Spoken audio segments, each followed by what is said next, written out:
سلطان ایوبی مصر کی تازہ صورتحال سے بے خبر، کرک اور شوبک کلوں کے درمیان میل ہا میل وسیع صحرا میں، جہاں ریتلی چٹانوں، ٹیلوں اور گھاٹیوں کے علاقے بھی تھے اور جہاں کسی کسی جگہ پانی اور سائے کی بھی افراد تھی، صلیبیوں کے نئے جنگی منصوبے کے مطابق اپنی افواج کی صف بندی کر رہا تھا۔ جاسوسوں نے اسے بتایا تھا کہ صلیبی دگنی طاقت سے، جو زیادہ تر زرہ پوش اور بختر بند ہوگی، قلعے سے باہر آ کر حملہ کریں گے۔ یہ فوج سلطان ایوبی کی فوج کو آمنے سامنے کی جنگ میں الجھا لے گی اور دوسری فوج عقب سے حملہ کرے گی۔ سلطان ایوبی نے اپنی فوج کو دور دور تک پھیلا دیا۔ سب سے پہلا کام یہ کیا کہ جہاں جہاں پانی اور سبزہ تھا وہاں فوراً قبضہ کر لیا۔ ان جگہوں کے دفاع کے لیے اس نے بڑے سائز کی کمانوں والے تیر انداز بھیج دیے۔ ان کے تیر بہت دور تک جاتے تھے۔ وہاں منجنیقیں بھی رکھیں جو آگ کی ہانڈیاں پھینکتی تھیں۔ یہ اہتمام اس لیے کیا گیا تھا کہ دشمن قریب نہ آ سکے۔ بلندیوں پر بھی قبضہ کر لیا گیا۔ سلطان ایوبی نے تمام دستوں کو حکم دیا کہ دشمن سامنے سے حملہ کرے تو وہ اور زیادہ پھیل جائیں تاکہ دشمن بھی پھیلنے پر مجبور ہو جائے۔ اس نے اپنی فوج کو ایسی ترتیب میں کر دیا کہ دشمن یہ فیصلہ ہی نہیں کر سکتا تھا کہ مسلمان فوج کے پہلو کدھر اور عقب کس طرف ہے۔ سلطان ایوبی نے فوج کا ایک بڑا حصہ ریزرو میں رکھ لیا تھا۔ ایک حصے کو اس طرح متحرک رکھا کہ جہاں کمک کی ضرورت پڑے فوراً کمک دے سکے۔ اس کا سب سے زیادہ خطرناک ہتھیار اس کے چھاپہ مار دستے تھے، اور اس سے زیادہ خطرناک اس کا جاسوسی کا نظام تھا جو اسے صلیبیوں کی نقل و حرکت کی خبریں دے رہا تھا۔ شوبک کا قلعہ سلطان ایوبی سر کر چکا تھا۔ صلیبیوں کے منصوبے میں یہ بھی تھا کہ ان کے لیے حالات سازگار ہوئے تو وہ شوبک کو محاصرے میں لے کر فتح کر لیں گے۔ انہیں توقع تھی کہ ان کا اتنا زیادہ لشکر سلطان ایوبی کی قلیل تعداد فوج کو صحرا میں ختم کر دے گا یا اتنا کمزور کر دے گا کہ وہ شوبک کو باہر سے مدد نہیں دے سکے گی۔ ان کے اس منصوبے کے پیش نظر سلطان ایوبی نے شوبک کی وہ طرف جس طرف سے صلیبی اس قلعے پر حملہ کر سکتے تھے خالی چھوڑ دی۔ اس نے صلیبیوں کے لیے موقع پیدا کر دیا کہ وہ راستہ صاف دیکھ کر شوبک پر حملہ کریں۔ اس طرف سے اس نے دیکھ بھال والی چوکیاں بھی ہٹا دیں اور دور دور تک علاقہ خالی کر دیا۔ صلیبیوں کے جاسوسوں نے کرک میں فوراً اطلاع پہنچائی کہ سلطان ایوبی نے صلیبیوں کے ساتھ صحرا میں لڑنے کے لیے فوج شوبک سے دور اکٹھی کر لی ہے اور شوبک کا راستہ صاف ہو گیا ہے۔ صلیبیوں نے فوراً اپنی اس فوج کو جو سلطان ایوبی کے سامنے سے حملہ کرنے کے لیے باہر نکالی تھی حکم دے دیا کہ رخ بدل کر شوبک کی طرف چلی جائے۔ چنانچہ یہ فوج ادھر کو ہو لی۔ اس کے پیچھے رسد کے ذخیرے جا رہے تھے۔ فوج جب شوبک سے 4 میل دور رہ گئی تو اسے روک لیا گیا۔ یہ اس فوج کا عارضی پڑاؤ تھا۔ رسد کی گھوڑا گاڑیاں، اونٹ اور خچر ہزاروں کی تعداد میں چلے آ رہے تھے۔ انہیں کوئی خطرہ نہ تھا کیونکہ مسلمانوں کی فوج کا دور دور تک نام و نشان نہ تھا۔ صلیبی حکمران بہت خوش تھے۔ انہیں شوبک کا قلعہ اپنے قدموں میں پڑا نظر آ رہا تھا، مگر رات کو انہیں اپنے پیچھے 5-6 میل دور آسمان لال سرخ نظر آیا۔ شعلے اتنے بلند تھے کہ اتنی دور سے بھی نظر آئے تھے۔ صلیبیوں نے سوار دوڑا دیے۔ جہاں سے شعلے اٹھ رہے تھے وہاں ان کی رسد تھی۔ سوار وہاں پہنچے تو انہیں صحرا میں بے لگام گھوڑے اور بے مہار اونٹ ہر طرف دوڑتے بھاگتے نظر آئے۔ یہ تباہی سلطان ایوبی کے ایک چھاپہ مار دستے کی بپا کی ہوئی تھی۔ رسد میں گھوڑوں کے لیے خشک گھاس سے لدی ہوئی سینکڑوں گھوڑا گاڑیاں تھیں۔ انہیں رسد کے کیمپ کے ارد گرد کھڑا کیا گیا تھا۔ صلیبی خوش فہمیوں میں مبتلا تھے۔ انہیں معلوم نہیں تھا کہ ان کی ہر ایک حرکت پر سلطان ایوبی کی نظر ہے۔ رات کو جب رسد کا کیمپ سو گیا تو مسلمان چھاپہ ماروں نے اونٹوں پر جا کر خشک گھاس میں آتشیں فلیتوں والے تیر چلائے۔ گھاس فوراً جل اٹھی۔ دیکھتے ہی دیکھتے کیمپ شعلوں کے گھیرے میں آ گیا۔ ان کے نرغے میں آئے ہوئے انسان جانیں بچانے کے لیے ادھر ادھر دوڑے تو ان میں سے بہت سے تیروں کا شکار ہو گئے۔ جو جانور رسیاں توڑ سکے وہ تو بھاگ گئے اور جو نہ کھل سکے وہ زندہ جل گئے۔ دور دور تک پھیلا ہوا کیمپ جہنم بن گیا۔ چھاپہ ماروں نے کئی ایک اونٹ اور گھوڑے پکڑ لیے اور واپس چلے گئے۔ صبح طلوع ہوئی۔ صلیبی کمانڈروں نے جا کر رسد کا کیمپ دیکھا۔ وہاں کچھ نہیں بچا تھا۔ ان کی 1 ماہ کی رسد تباہ ہو چکی تھی۔ وہ سمجھ گئے کہ شوبک کا راستہ جو صاف تھا یہ سلطان ایوبی کی ایک چال تھی۔ انہوں نے بغیر دیکھے کہہ دیا، کرک سے شوبک تک ان کی رسد اور کمک کا راستہ محفوظ نہیں۔ چنانچہ انہوں نے شوبک کا محاصرہ ملتوی کر دیا۔ رسد کے بغیر محاصرہ ناممکن تھا، اور جب انہیں اطلاع ملی کہ گزشتہ رات اس فوج کی بھی رسد تباہ ہو گئی ہے جو سلطان ایوبی کی فوج پر سامنے سے حملہ کرنے کے لیے جمع تھی، تو انہوں نے اپنے تمام تر جنگی منصوبے پر نظر ثانی کرنے کا فیصلہ کر لیا۔ انہیں کہیں بھی سلطان ایوبی کی فوج نظر نہیں آ رہی تھی۔ انہیں جاسوس یہ بھی نہیں بتا سکے تھے کہ مسلمانوں کی فوج کا اجتماع کہاں ہے۔ دراصل یہ اجتماع کہیں بھی نہیں تھا۔ سلطان ایوبی کو اطلاع ملی کہ صلیبیوں نے دونوں محاذوں پر پیش قدمی روک دی ہے، تو اس نے اپنے کمانڈروں کو بلا کر کہا، صلیبیوں نے جنگ ملتوی کر دی ہے، لیکن ہماری جنگ جاری ہے۔ وہ دونوں فوجوں کے آمنے سامنے کے تصادم کو جنگ کہتے ہیں، میں چھاپوں اور شب خونوں کو جنگ کہتا ہوں۔ اب چھاپہ ماروں کو سرگرم رکھو۔ صلیبی دونوں طرف سے پیچھے ہٹ رہے ہیں، انہیں اطمینان سے پیچھے نہ ہٹنے دو۔ انتہائی عقب یا پہلو پر شب خون مارو اور غائب ہو جاؤ۔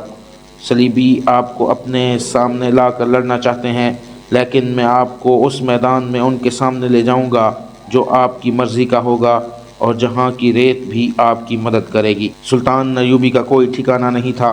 وہ اپنے عملے اور محافظ دستے کے ساتھ خانہ بدوش تھا۔ کہیں کسی ایک جگہ نہ ٹھہرنے کے باوجود معلوم ہوتا تھا جیسے ہر جگہ موجود ہے۔ مصر میں سلطان ایوبی کا بھائی تقی الدین صلیبیوں کے دوسرے محاذ پر حملہ آور ہو رہا تھا۔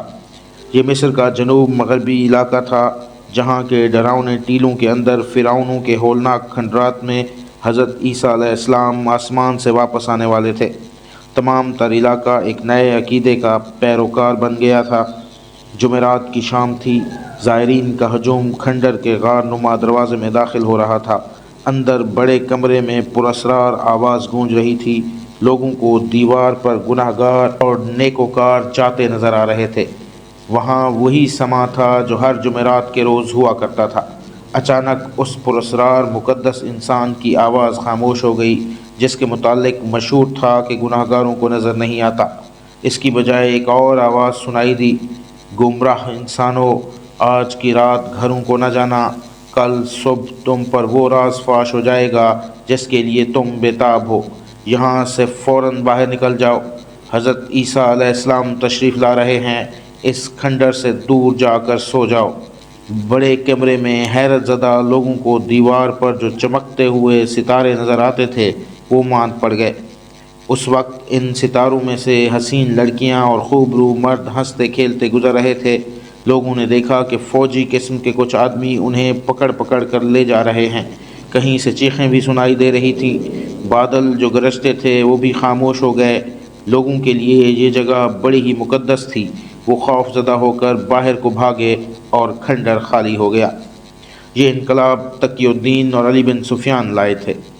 ان کے ساتھ فوج کی وہی نفری تھی جو تقی الدین نے اپنے حکم میں بتائی تھی۔ یہ دستے شام کے بعد ٹیلوں والے علاقوں کے قریب پہنچ گئے تھے۔ ان کی رہنمائی شارجہ کر رہی تھی جو گھوڑے پر سوار تھی۔ وہ انہیں جمعرات کی شام وہاں لے گئی تھی جہاں اس روز وہاں میلہ لگتا تھا اور دور دور سے لوگ آتے تھے۔ فوج کے بڑے حصے کو، جس میں 500 گھوڑ سوار، 200 شتر سوار اور 500 پیادہ تھے، اس علاقے سے ذرا دور رکھا گیا۔ انہیں نہتے لوگوں کے خلاف استعمال نہیں کرنا تھا۔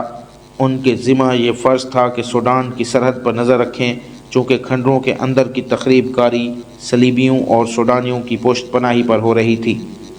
اس لیے یہ خطرہ تھا کہ وہاں فوجی کارروائی کی گئی تو سوڈانی حملہ کر دیں گے۔ تقی الدین نے اس علاقے کے قریب کے سرحدی دستوں کو، جو سرحدوں کی حفاظت کے لیے وہیں رہتے تھے، قریب بلا کر اپنے تحت کر لیا تھا۔ 200 گھڑ سوار جو تقی الدین کے ساتھ دمشق سے آئے تھے، وہ وہاں کے چنے ہوئے اور دیوانگی کی حد تک دلیر سوار تھے۔ دوڑتے گھوڑوں سے تیر اندازی ان کا خصوصی کمال تھا۔ پیادہ سپاہیوں میں سلطان ایوبی کے اپنے ہاتھوں تیار کیے ہوئے چھاپا مار بھی تھے۔ انہیں ایسی ٹریننگ دی گئی تھی کہ انتہائی دشوار ٹیلوں اور درختوں پر حیران کن رفتار سے چڑھتے اور اترتے تھے۔ چند گز پھیلی ہوئی آگ سے گزر جانا ان کا معمول تھا۔ ان چھاپا مار جاں بازوں کو اس وقت کھنڈر کی طرف روانہ کیا گیا جب لوگ اندر جا رہے تھے۔ وہاں تک انہیں شارجہ لے گئی تھی۔ علی بن سفیان ان کے ساتھ تھا۔ تیز رفتار قاصد بھی ساتھ تھے تاکہ پیغام رسانی میں تاخیر نہ ہو۔ کھنڈر کے دروازے کے باہر 2 آدمی کھڑے اندر جانے والوں کو 3 کھجوریں کھلا رہے تھے۔ دروازے کے اندر گھپ اندھیرا تھا۔ اس اندھیرے سے لوگ گزر کر اندر روشن کمرے میں جاتے تھے۔ باہر صرف ایک مشعل جل رہی تھی جس کی روشنی معمولی سی تھی۔ 6 آدمی جن کے سر چادروں میں ڈھکے ہوئے تھے زائرین کے ساتھ دروازے تک گئے اور ہجوم سے ہٹ کر کھجوریں کھلانے والوں کے پیچھے جا کھڑے ہوئے۔ انہیں کہا گیا کہ وہ سامنے سے گزریں، لیکن وہ سن ہو کے رہ گئے کیونکہ ان کی پیٹھوں میں خنجروں کی نوکیں رکھ دی گئی تھیں۔ یہ 6 آدمی چھاپا مار تھے۔ انہوں نے ایک آدمی کے پیچھے ہو کر خنجر ان کی پیٹھوں سے لگا کر آہستہ سے کان میں کہا تھا، زندہ رہنا چاہتے ہو تو یہاں سے باہر چلے جاؤ، تم سب فوج کے گھیرے میں ہو۔ کھجوریں کھلانے اور پانی پلانے والے آدمی ذرا سی بھی مزاحمت کیے بغیر باہر نکل گئے۔ چھاپا ماروں نے خنجر اس طرح چوہوں میں چھپا لیے کہ لوگوں میں سے کوئی دیکھ نہ سکا۔ یہ 4 آدمی جو ہی باہر کو آئے وہاں 10 بار چھاپا مار دیہاتیوں کے لباس میں کھڑے تھے۔ انہوں نے چاروں کو گھیر لیا اور دھکیلتے ہوئے دور لے گئے۔ وہاں انہیں رسیوں سے باندھ دیا گیا۔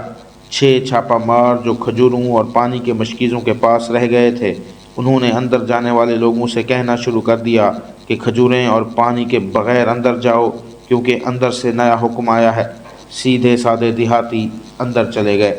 ان کے ساتھ اب چھاپا مار بھی اندر جا رہے تھے اور مشعلیں بھی اندر جا رہی تھیں۔ لوگ حیران تھے کہ مشعلیں کیوں لے جائی جا رہی ہیں۔ کم و بیش 50 مشعلیں اور 200 چھاپا مار اندر چلے گئے۔ وہ روشن کمرے میں نہ گئے بلکہ ان تاریک راستوں اور غلام گردشوں میں چلے گئے جن میں باہر کے لوگ نہیں جا سکتے تھے۔ ان میں سے بعض کے پاس خنجر اور خنجر نما تلواریں تھیں اور بعض کے پاس چھوٹی کمانیں۔ اس دروازے سے بھی جس سے لوگ باہر نکلتے تھے چھاپا مار داخل ہو گئے۔ وہ ہدایت کے مطابق تاریک بھول بھلائیوں میں جا رہے تھے۔ تقی الدین کے 200 گھوڑ سوار آگے گئے اور انہوں نے پورے کھنڈر کو گھیرے میں لے لیا۔ ان کے ساتھ پیادہ دستہ بھی تھا جس کے سپاہیوں نے اندر سے نکلنے والوں کو روک کر ایک طرف اکٹھا کرنا شروع کر دیا۔ چھاپا مار مشعل برداروں کے ساتھ اندر گئے تو انہیں ایسے محسوس ہونے لگا جیسے کسی کے پیٹ میں چلے گئے ہوں۔ اندر کے راستے اور کمرے انتڑیوں کی مانند تھے۔ یہ راستے انہیں ایک ایسے طلسم میں لے گئے جسے دیکھ کر چھاپا مار بدک کر رک گئے۔ یہ ایک بہت کشادہ کمرہ تھا جس کی چھت اونچی تھی۔ اندر بہت سے مرد اور عورتیں تھیں۔ ان میں سے کچھ ایسے تھے جن کے چہرے بھیڑیوں کی طرح تھے۔ بعض تھے تو انسان لیکن وہ اس قدر بدصورت اور بھیانک چہروں والے تھے کہ دیکھ کر ڈر آتا تھا۔ وہ جن اور بھوت لگتے تھے اور ان کے درمیان خوبصورت اور جوان لڑکیاں بھڑکیلے اور چمکیلے کپڑے پہنے ہنس کھیل رہی تھیں۔ ایک طرف دیوار کے ساتھ چند خوبصورت لڑکیاں خوب رو مردوں کے ساتھ مٹک مٹک کر چل رہی تھیں۔ ادھر چھت سے فرش تک پردے لٹکے ہوئے تھے جو دائیں بڑھتے کھلتے اور بند ہوتے تھے۔ دوسری طرف آنکھوں کو خیرہ کر دینے والی روشنی چمکتی اور بجھتی تھی۔ آج کی قسط اختتام کو پہنچی۔ اگلی اقساط کے لیے دیکھتے رہیے ہمارا چینل داستان سرائے۔ شکریہ۔